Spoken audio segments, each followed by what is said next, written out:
Welcome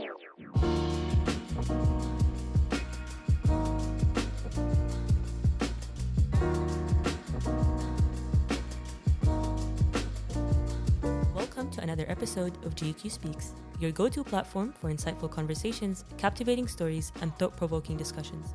GQ is a series of experiences, and we're just making sense of that as we go along. That is what we're doing here, one conversation at a time. So sit back, relax, and let's dive into our episode.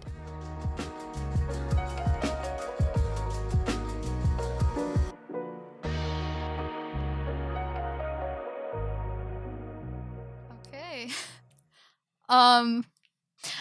Hi everyone. My name is Farkhunda. I'm a junior majoring in culture and politics, and I did my semester abroad in DC during fall 2024.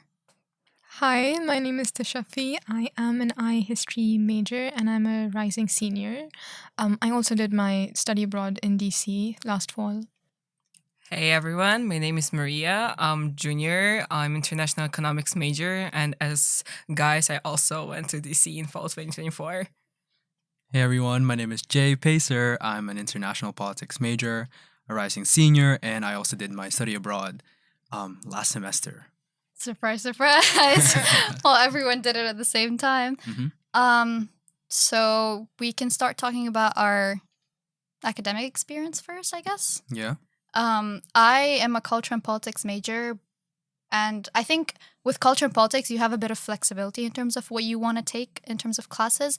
And I tried to make the most of it when I went to DC. So I was taking classes in global health and a lot of very non-culture and politics related courses, and I personally really enjoyed that because although it was a challenge to a certain extent, because I think earlier in our conversation we were saying how you have students who have already taken these classes for 3 years, and then you're coming in and you're kind of struggling a little bit, and that's kind of what I felt. But overall, I think because it was something I wasn't used to, I learned a lot.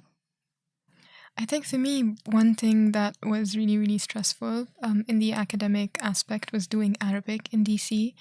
It was so difficult for some reason. It was so new because they focus a lot more on grammar, and because they were focusing a lot more on grammar, which we don't do here a lot more. Mm-hmm. All the people who came in were struggling a lot, but then I feel like I learned a lot more the hard way because I would study Arabic every single day, and I would go to TA hours so that I don't fail the class. But in terms of Arabic, I think it was very stressful, but I learned so much more, and now that I'm back, I feel like I know so much more, and I've actually had a fulfilling journey.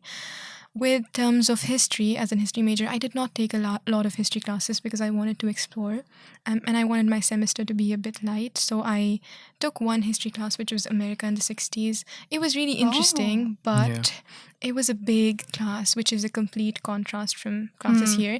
And I honestly did not like a lot of classes in DC because I prefer the historians here a lot more. Maybe because my interests match with them, and maybe because they're actually the best history professors.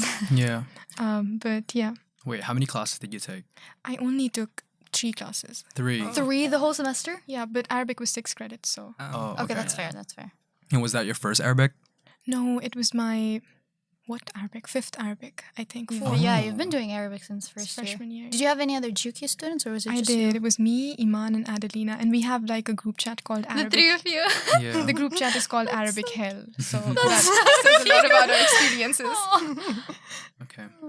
I can follow up. French was the same. It was really grammar intensive. And I would say that all of us shared the same opinions that we struggled a lot because compared to here in DC, they really focus on grammar and how to make your language excellent in terms of formal language. While here we more focus on speaking, writing, and that's why we struggled a lot and workload was much bigger, I would say. So all the students who take language classes, please guys, prepare yourself to it. Maybe learn something in summer so you don't struggle.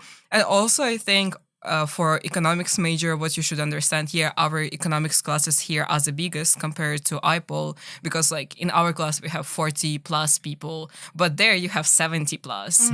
So this was also something interesting because you come to the class and professor doesn't interact with you, so you just fully come, you sit, you listen to the lecture. If you heard something, you're good. If you didn't, this is your problem. And it's not that welcoming there because professors professors are really busy, so office hours are always booked.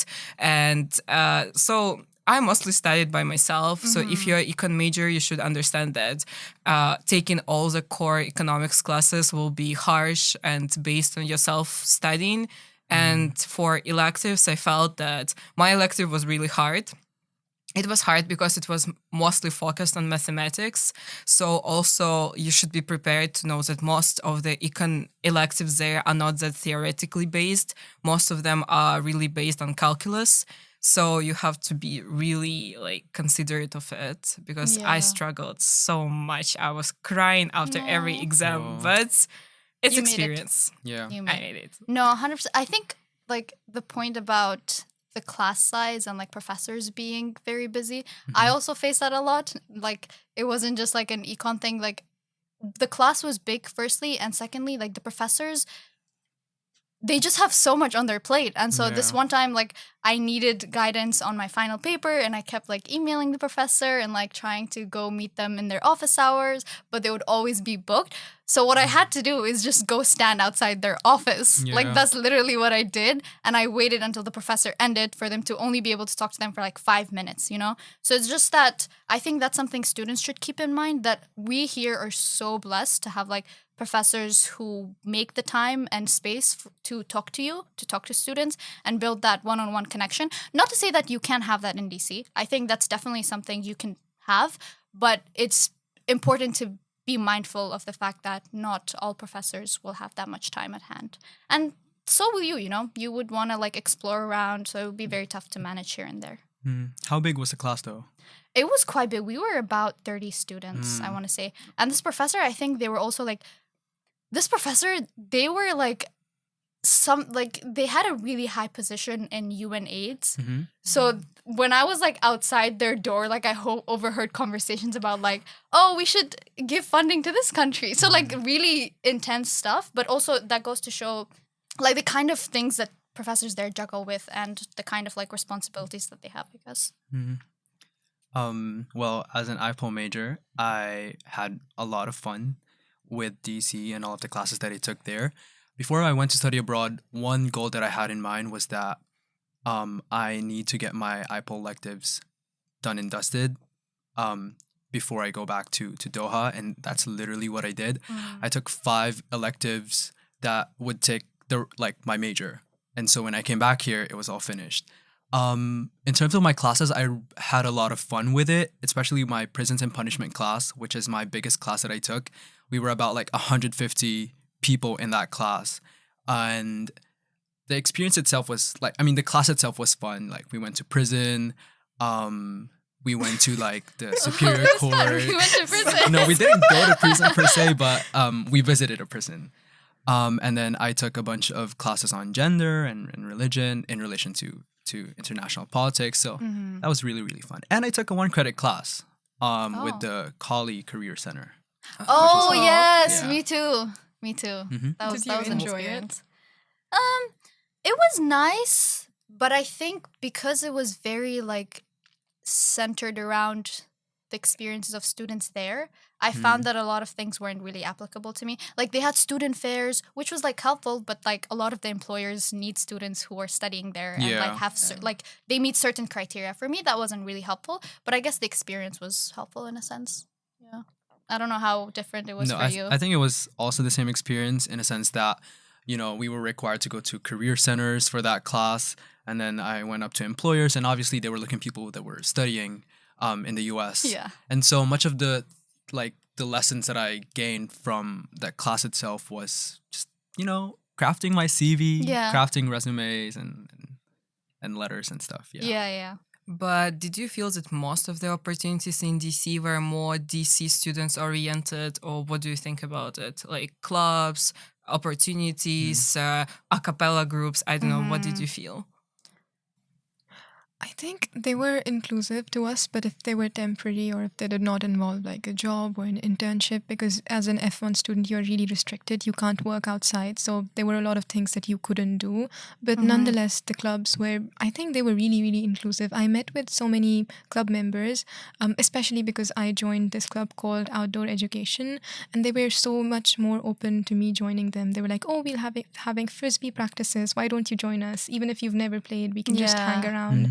So I feel like they were really, really friendly in terms of that. But then again, they already have their own cliques, because in DC, club culture is very, very strong. Like, you make friends from the same club, you hang out with the same people. So it's really hard to navigate that as someone who already has your own friends. But I think they were very inclusive. But some opportunities were not. But I think that is generally true for being an American citizen, because they have lot more opportunities. For example, there was this Arabic program that I wanted to do, and that came to our mail through the Arabic department, which was like, oh, study abroad in, I think it was Jordan, and get it covered. But then you look at the criteria, it's you have to be an American citizen. Yeah. That's crazy. I want to speak on the club culture in DC, which is very, very drastically different compared to Doha. I remember attending Cab Fair because I was tabling for the SFS Academic Council. And there were just so many clubs that, that covered a lot of interest, however niche they were. And it would take you like a whole day to go over each club. So it ranged from, sports, like the Gazette, like, writing and stuff, and like cultural clubs, and so much more, like Model UN and stuff. I guess the club culture there is very bureaucratic in a sense that there's hierarchy and there's like, a lot of application processes that you really have to go to, even before joining the club itself. But in terms of culture club, I can speak from experience when I joined the Filipino club there. It was really, really fun. I was amazed by the fact that I could, I had my community there when I went to DC.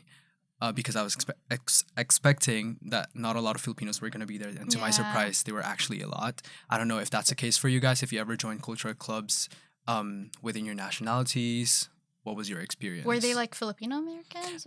It was a mix. There were some people that were pure Filipinos, but there were also Filipino Americans. Yeah. I think for like the club experience, so I joined... I mean, I didn't have a lot of time at hand, so I like tried to put all my soul and heart into like a few clubs, and I joined a dance club called Jawani. I miss it so much. It was really, really fun because like it was like a group where they would teach you choreographies and you would practice and then you would perform at different occasions. But besides that, it was also like a whole community building initiative as well. Like you had students from different batches that would like come and hang out. Like you would maybe hang out at a friend's place, or you would have like I don't know, go to Chipotle and get something or raise funds and all of those things. So that was really, really fun. And but besides that, I also joined Rangila, and that was really, really fun too. But I think one thing that I found very different between the two is the point that you mentioned earlier about like the students there, they already have their groups. They already know people that they're friends with. So if you feel like you're not being included the way that you think you should be included, like that's fine, because like if you were to reverse the roles and you had someone come here, like they would feel the same way. So I think one thing that students should keep in mind is that even if you like don't make the bestest of friends in DC, like it's not the end of the world. Like it's fine. As long as you're able to like leave with a few acquaintances or like a few good relationships here and there, that's fine. And I think that's something that I learned too. I think I went there thinking like, oh my God, I'm gonna like be besties with a lot of people. But like that's not the case, it's your individual experience. And whether that be you share it with a student or like with a professor, I think that's something that you like should focus your energy on. Yeah, and I think that's also a cultural thing in America too. That's what I noticed in case of friendship. It's a lot more acquaintance-based. You talk, but it's not a lot more. Because I also made friends and I was like, oh my God, I'm besties with them. Now I can call them to my home. I'll call them to Doha. We'll be friends and we'll be texting all over here and there. But that was rarely the case. Because like since I'm back, I've rarely gotten a text from any one of them. And I was like, maybe it's just, it was just a good time that we had. had. And I think when in terms of identity clubs, going back to Jay's question, I joined the MSA, but I don't think I was a lot into MSA because because in Doha you already have your Muslim identity, and I like to keep my religion personal. So I did not engage with a lot of identity groups, but I did join a lot of interest groups with activities that were involved. One of them was called the outdoor education, which I mentioned earlier. So I went on this one night trip to Shenandoah with strangers. So we were like 20 of them. Overnight? Overnight. Wow. And I did not know any of them. But it was such a fun experience because you get to see nature in its purest forms outside of the city. And then we had to build tents on our own, cook ramen, do all the cooking on our own.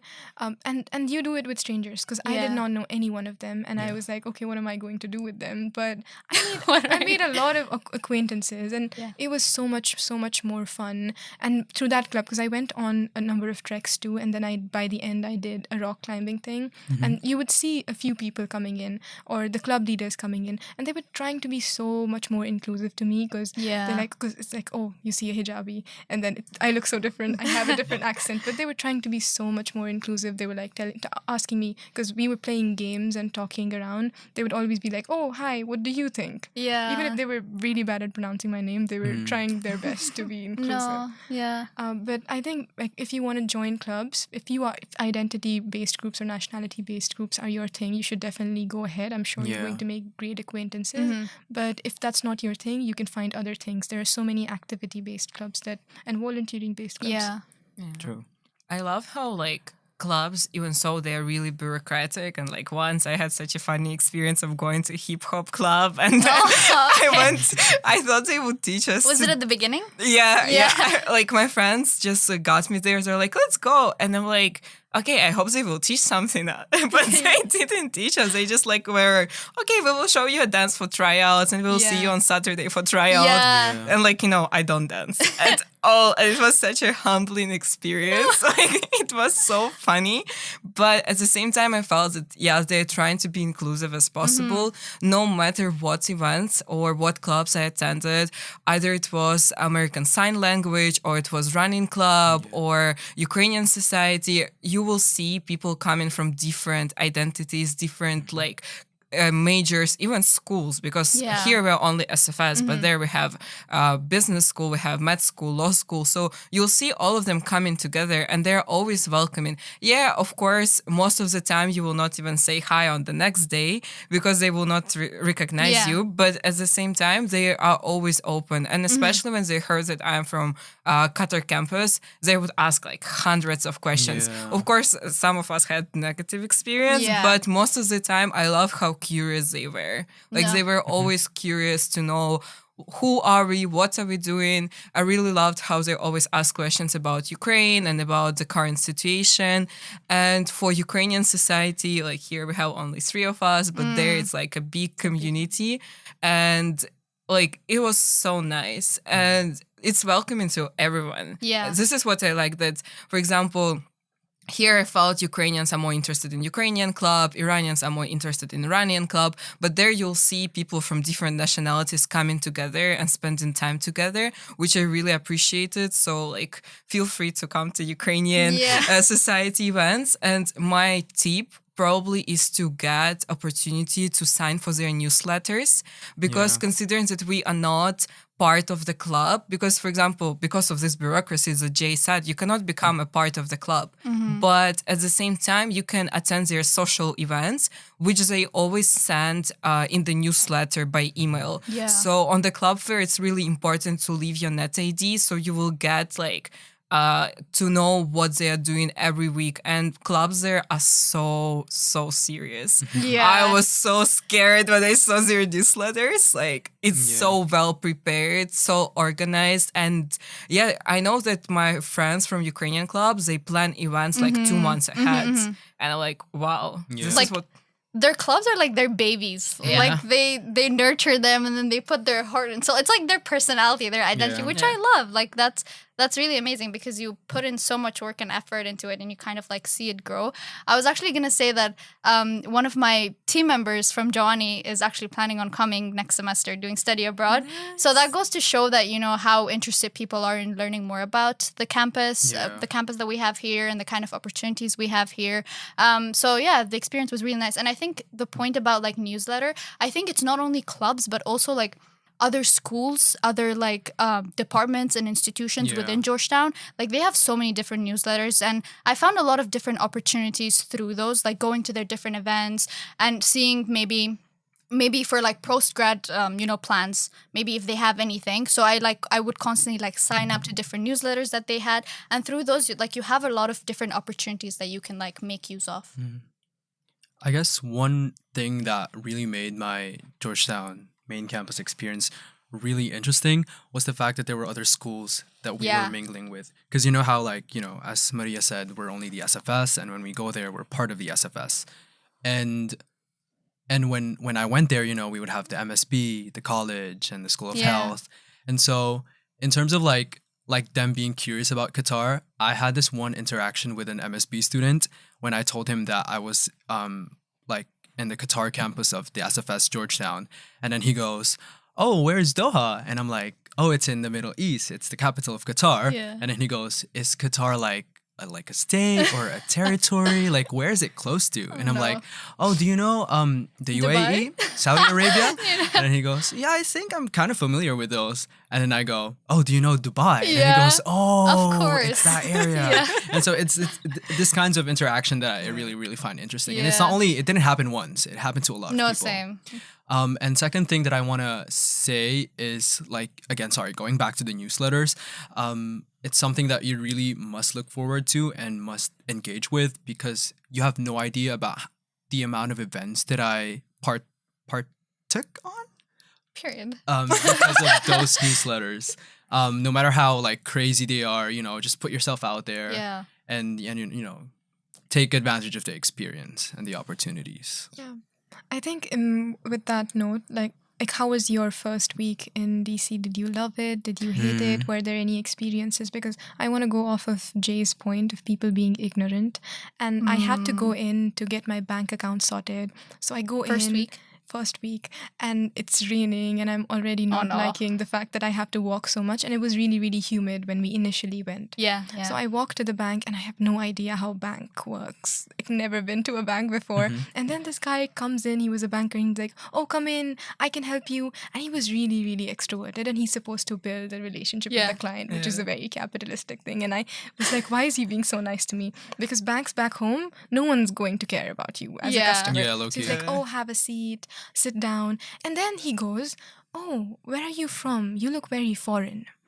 And I swear to God, he repeated the word foreign 5 times in the conversation. And I'm like, are you? I think we got that. I think we got the message. I am foreign. I'm not from America.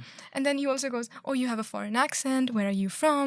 And it was very, very weird coming from someone who was a professional. And I would tell him where I'm from. He had no idea where Doha was. He had no idea where Kashmir was. So I was just like, "Oh, can I just get done with my bank account as soon as I can? I can't hold this conversation any further." But yeah, no, that was a very strange experience, and that made me hate the first week. I was like, why am I here? No one knows where I'm from. They don't understand my accent. They're just, they think I'm foreign. But but that was interesting because he was just coming out of curiosity. And in the end, because I wear a hijab, and then he's like, "Why do you wear a hijab, etc., etc." And then he goes, "Oh, towards the end, everything's done." He goes like, "Do you have long hair or short hair?" Oh. No, he did not. He did. Crazy. And I was so confused. Like, do I tell him? What did you say? I was like, "Oh, I have long hair." Like, any more questions? Oh my God. But crazy. Did you get your bank account sorted though? I did. Okay. Okay. That's good. That's good. My first week, it was. Wait, I actually don't remember. Do you guys want to go? Airport. Bus. Wait, actually, I think one thing that I would say about like the whole experience that was nice was that I was accompanied by people that I knew.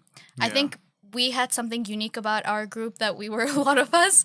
So wherever we were going and the different events that we were attending in the first week, we kind of try to do it collectively because it can be very tough. Like first week, everyone's new, no one knows nothing. So it's very nice to like have people that you already know and who are also in that similar situation for you to kind of like navigate things together. I remember, I think Jay, me, and a couple others, we went to TJ Maxx in the first week to get groceries or just like navigating Leo's or like places to go to. I think that was really nice to have someone or a group of people that you knew that could like help you out. And we went to YZ's the day that you we landed did, for dinner. yes, Yeah. the very first night. The very first night, it was so many mosquitoes. Yeah, So it was so many bad. mosquitoes. It was so hot. I was like, oh, I escaped Qatar's weather. Like, there's nothing gonna be like, it's not gonna be worse. But no, it kind of was on And the I same remember level. like us being so mindful about like the type of food that we get, whether it's halal or not. yeah, Yeah, yeah. I feel like that was also one of the biggest adjustments that at least my Muslim friends had to Right. make when they first went.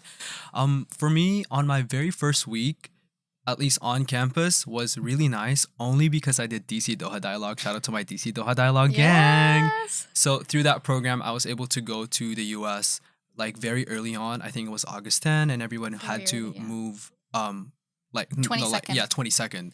And so after the program, I stayed in DC for a week all by myself. So during that time, I took advantage of it and tried to navigate the city by my own, use public transport, visit Georgetown and stuff. And so when everybody else went to the US, I was their point person. You were. I yeah. remember helping people with their luggage and telling them where their dorms were. And good thing that a lot of my friends were living in VCW or VCE, which For those of you who don't know, those are the two different buildings. Yeah. They're Village C West and Village C East. Don't recommend. Oh, What do you mean? that's a hot take because I love my dorm. Okay. Really? I loved my I No. loved it. I mean, okay, maybe I'm comparing it to something we have here, but even then, Oh like, yeah. it was Honestly, for what it's worth, it was okay. Because no, I'm a local. I've never been an international student. Okay, fair. Obviously, I had really no high hopes for the Yeah. dorms. I mean, I kind of expected it was gonna be bad, but I think your roommate is gonna make or break your experience, that's true. Oh my right? God, Do you guys yes. agree? Yeah, Yeah. I had 5 roommates. Oh, And wait, there where do you was- live? Wait, you lived in Arupe. I lived in I really wanted to Arupe. live in Arupe. No, Oh. you don't want to live with 5 Really? people. Wait, why? Because it was so crazy. I was living with someone and the space was so less, and then it felt like you were like, I wanted my roommate. Like we had our roommate of choice, but then there were 6 more people. We were in total That can 6 be a people, lot. and then the sink was outside my room. So I have not fixed my sleep schedule since I went to DC Oh because no. the sink would open at 2 a.m., 1 a.m. Oh no. And then you're like, what am I supposed to do? Sleep or Yeah. what? But no, I don't think I would recommend the DC housing in terms of living with more than one roommate because it's and people that you don't know, like you're acquainted to because everyone is a GUQ student, but then it's such a hard adjustment sharing space with people, like even people you know. Do you agree?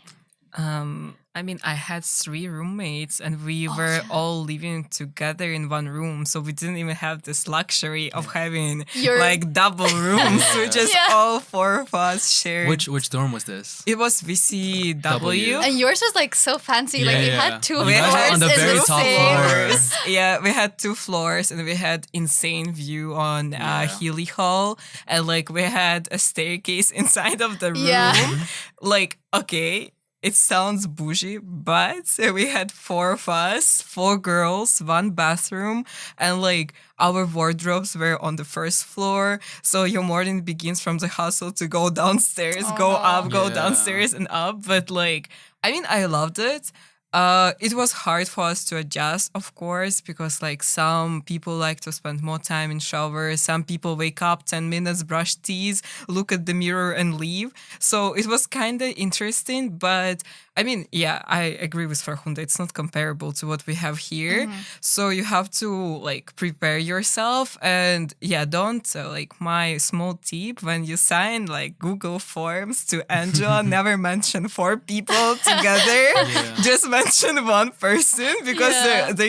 they took it too serious. Yeah, Oh, when we no. mentioned that we want to leave all 4 of us together, they were like, okay, let's put these girls all together. They were kind of the opposite with us. Like we gave them options. They were like, how about VCE? I was like, it's not even the option, but it's fine. Like, it was an experience, Yeah. I Which is think. I never chose like VC. Right? Yeah. Does It wasn't anyone, even on my does top anyone 5. ever?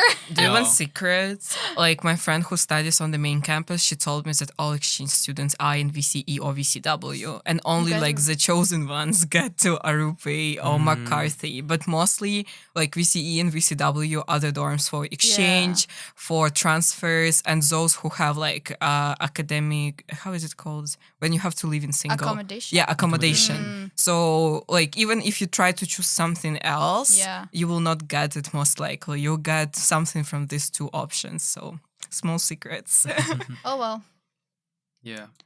I mean, the bottom line is I'm fine with VC. You had a roommate from DC, right? Yeah. I chose was to have that? a random roommate just because I really want to experience the international student experience and the U.S. college dorm experience of rooming with a stranger. And thank God I had a very good roommate. I'm not gonna name him, but I think a big reason on why I liked rooming with him was because he was part of the ROTC. So you can imagine like Yeah. him being clean and disciplined and proper bedtime, Yeah. quick in the shower. So it was really really Schedule fun. to follow. But like knowing the other people who also had random roommates, they had good experiences with them. And so I couldn't really, Yeah. I'm not a point person for you to be asking me whether or not you should room with someone you know or not. I think something else to keep in mind, at least in my experience, was that you will not spend a lot of time in your room. Mostly because so many different facilities are so close to you that you'd rather like be out there and like explore than be in your room. At least I was in my room because like that view was nice.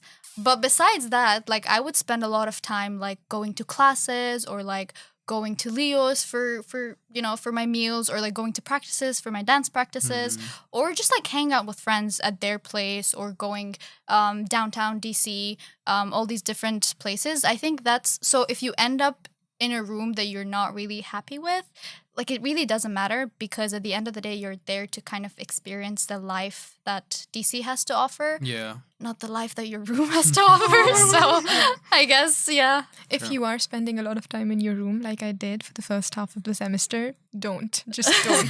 go outside, touch some grass. Be out there. And Georgetown is a really beautiful campus. It is, yeah.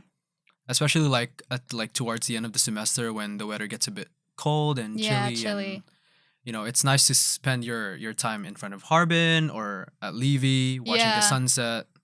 It's really nice. Yeah, that's very pretty. Squirrels and rabbits And rats. and What is it? rats. I mean, okay. Why, you have a hot take? I just remember how one of our GQ students had a rat in her room, and my it was God. so sad. And then everyone was so scared. But yeah, you should be prepared. There Be are a lot of prepared. rats. Yeah. I know the Geo Hotel was very notorious on rats. It was, I yes. know. I But know a it was couple really, of friends. really good though. The Geo Hotel. Yeah. I mean, See, mine you're is gonna get different experience, Yeah. different like reviews of the different rooms. Yeah. because the elevators weren't working. Brown water was coming out of the faucet. I mean, But Vitals was there. Yeah. Vital Vittles. Vittles. Vittles. Vitals. Yeah, so there's like I think G Hotel it has a lot of like I different. mean, we had Hoya snacks though. Yeah, that's also Yeah. true. But a lot more options at Vittles. Yeah. Yeah, but I think you should explore the campus a lot more than sitting in your room. Even the common areas were super nice because I lived in Arupe and I would just go to the 7th or the 5th Yeah, floor you guys had balcony. the Yeah. best common It was rooms. so good. The balcony, you could see everything. You could see the Washington Memorial, and then the sun would be Oh. falling, and then you could even hear the rain, which is really, really nice. And I also liked the library spaces. Which- Not the Lao, not Lao, Not loud. Yeah, also, but bioethics. Bioethics, yeah. I know think Farkhunda like that. not a lot of library. people caught on that, That- but like I would just like sneakily go in and like post burials, and people would be Yeah. like, "Oh, where is that?" I'm like, Yeah, no. gatekeeping. Exactly.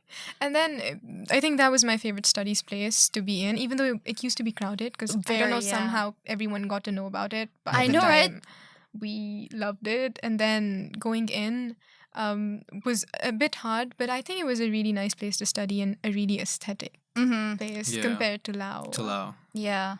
I loved Lao. I Which love the floor? fact that you could sit like 24/7, and Yeah. I loved the spirit in the library. Like you come and like even if you pull all nighter, Wait, which floor? second floor. Second Yeah. floor. Like No. So, just a bit of context. Lao is a library which is kind of depressing, but it depends. But there is a floor, second floor, where you can speak, where you can drink coffee. There's even a student-led shop where you can buy snacks. So I would spend my time always there.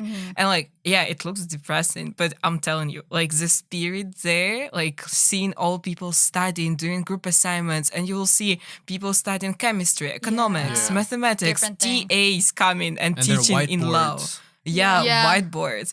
And like I told you, I pulled all-nighters so many times, and you sit at 5 a.m. and you're surrounded by people. One time before my finals in stats, like I don't recommend it to anyone, but I was pulling all-nighter, and like I left Lao at 7:30 a.m. just to grab my breakfast, and Lao had people. Like At 7:30. yes, and they were studying with me all night, and you people joined at 7:30. I was like, wow, this is the spirit. Like, Yeah. And even in Lao second floor, it's so hard to know if it's day and night. So you can just study all. It's not even like a library experience. Like when I went in, I was like, wow, this looks like a social gathering space where everyone is Second come floor, that's true. to study, because there's a cafe there. People are studying.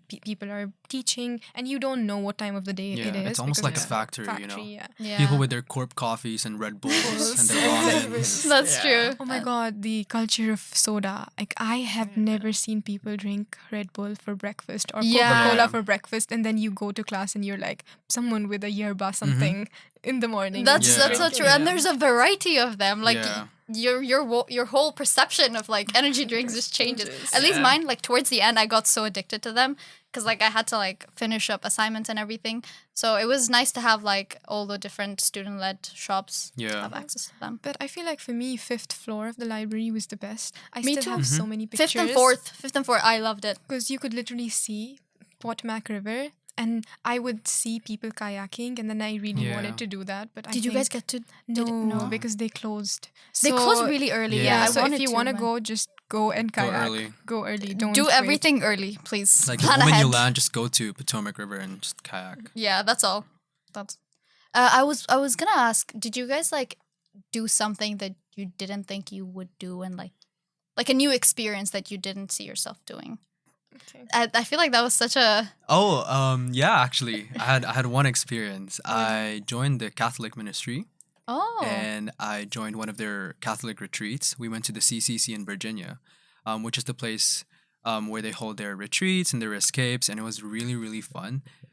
It's one thing that I didn't see myself doing before I went to DC, just because I felt like it wasn't like a part of my identity that I really want to tap in, when I do my study abroad.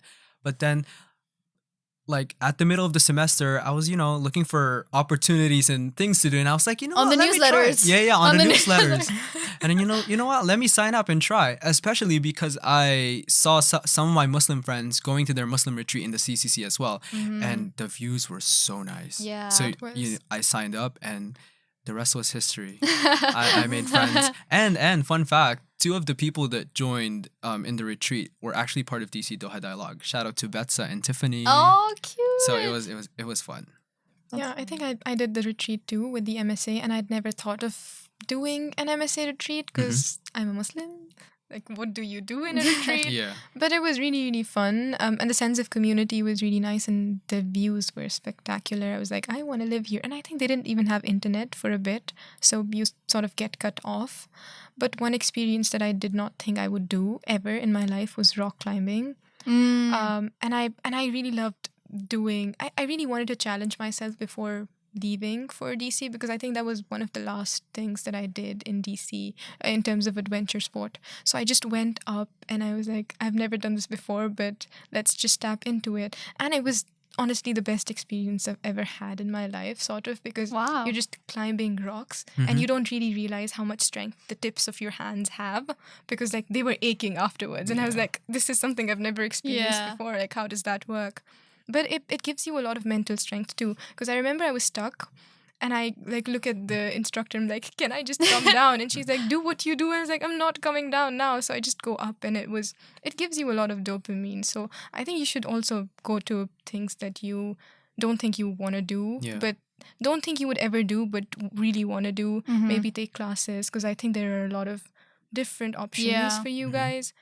And even like all the clubs, just do and have fun.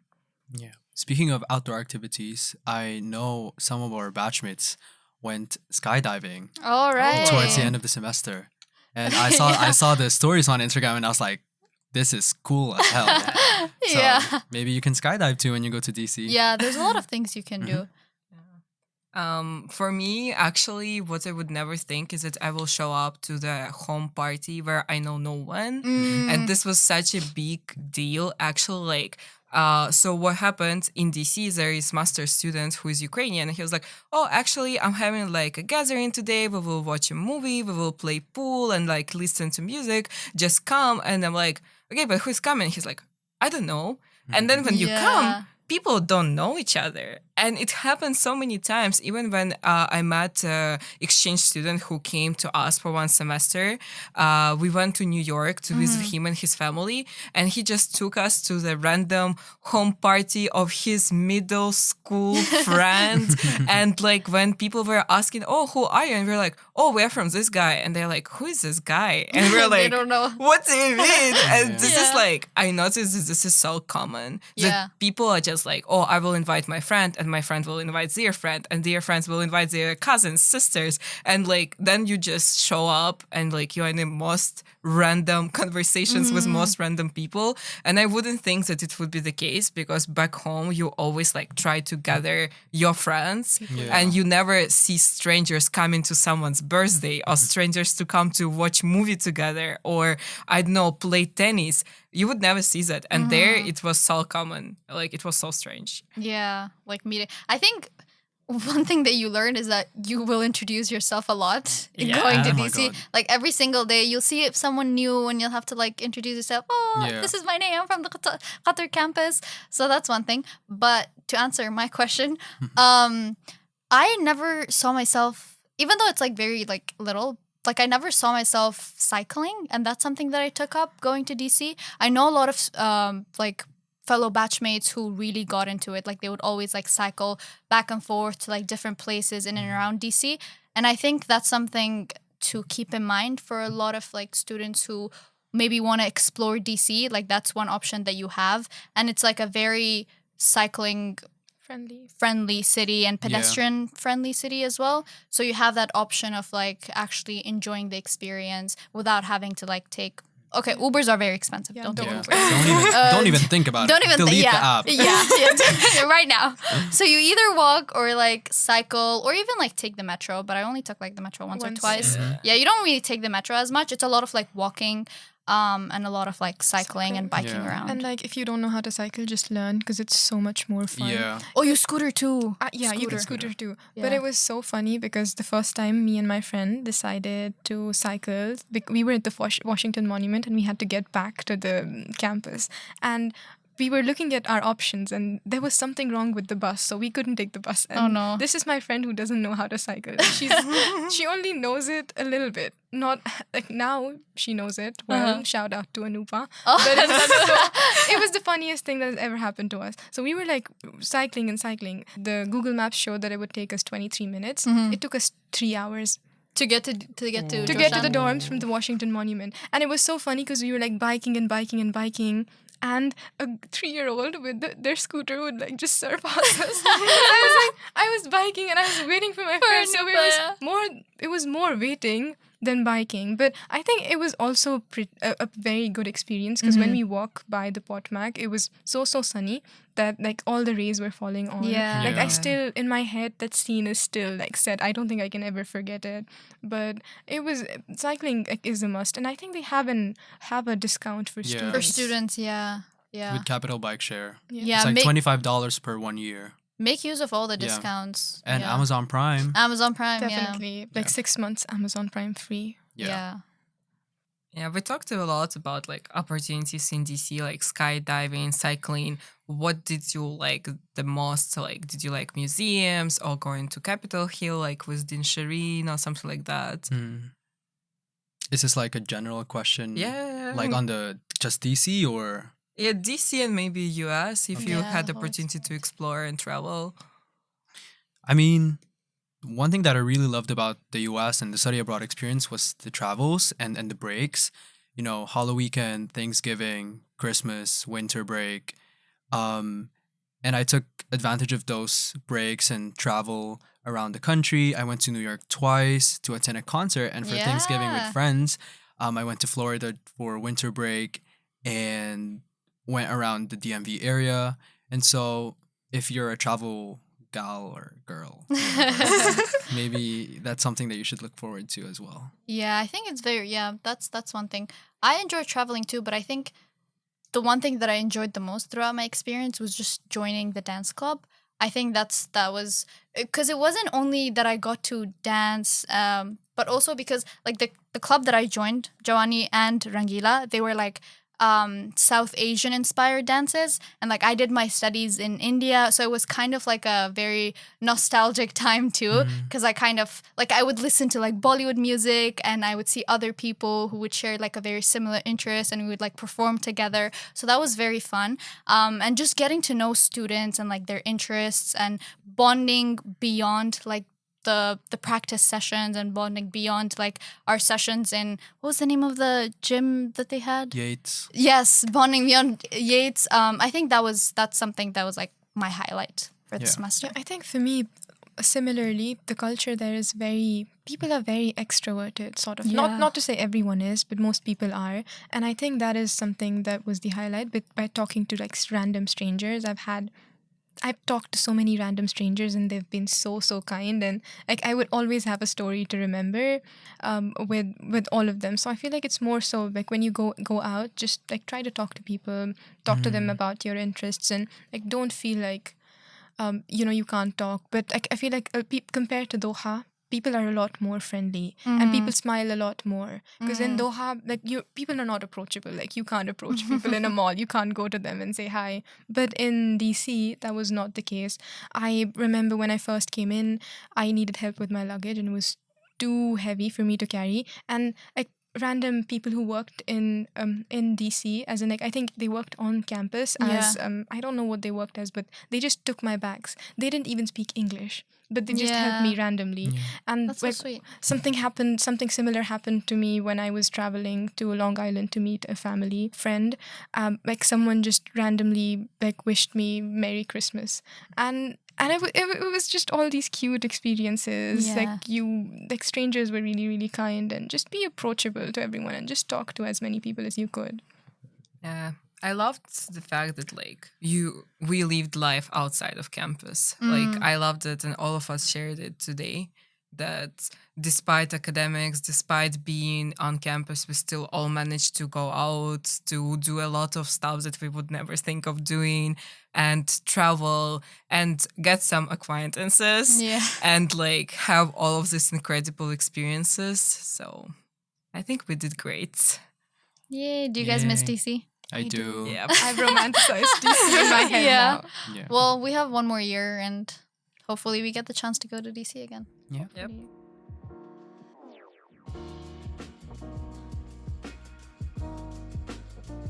Thank you for tuning in to this episode of GQ Speaks. We hope you've gained valuable insights and inspirations from our conversation today. If you enjoyed this episode, please don't forget to follow us on our Instagram page at GQ_speaks, and be sure to leave a review on Spotify to show your support.